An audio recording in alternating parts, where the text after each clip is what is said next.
இருமல் பிரச்சனையால் அவதிப்படுகிறீர்களா? அதுவும் மழை நாட்களில் பலருக்கும் இருமல் இருக்கும்.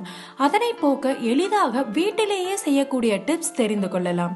முக்கியமாக இந்த கை வைத்தியங்கள் நோயின் ஆரம்ப நாட்களில் செய்து பார்க்கலாம். நோய் முற்றிய நிலையிலோ அல்லது நோய் 2 நாட்களுக்கும் அதிகமாக தொடர்கிறது என்றாலோ மருத்துவரை சந்தித்து சிகிச்சை பெறுவது மிகவும் அவசியமான ஒன்று. இஞ்சி. நீரில் சிறிதளவு இஞ்சியை தோல் சீவி நறுக்கி கொதிக்க விடுங்கள். சுமார் 20 நிமிடங்கள் வரை நன்றாக கொதிக்க வேண்டும். இஞ்சியின் தன்மை முழுவதும் நீரில் இறங்கியதும் நீரின் நிறம் மாறிவிடும். அப்போது அதனை இறக்கிவிடலாம். நன்றாக சூடு ஆறியதும் 1 ஸ்பூன் தேன் கலந்து குடிக்கலாம். வேண்டுமென்றால் சிறிதளவு எலும்பச்சை சாற்றையும் இதனுடன் சேர்த்து கொள்ளலாம். பால்.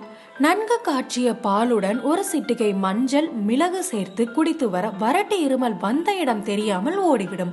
இதில் சர்க்கரை அல்லது தேனுக்கு பதிலாக பனங்கற்கண்டு சேர்க்கலாம். மிளகு. சளி பிடித்து அதனால் ஏற்பட்ட இருமல் என்றால் இந்த மருத்துவத்தை நீங்கள் முயற்சி செய்யலாம்.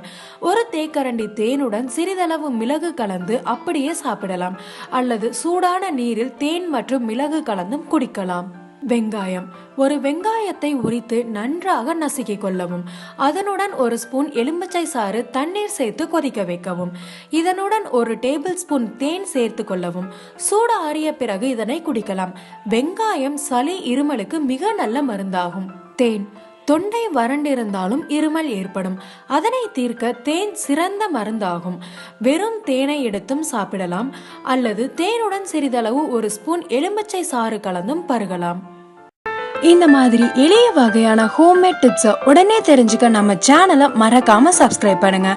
உங்களோட சந்தேகங்களை எங்களுக்கு கமெண்ட் பண்ணுங்க.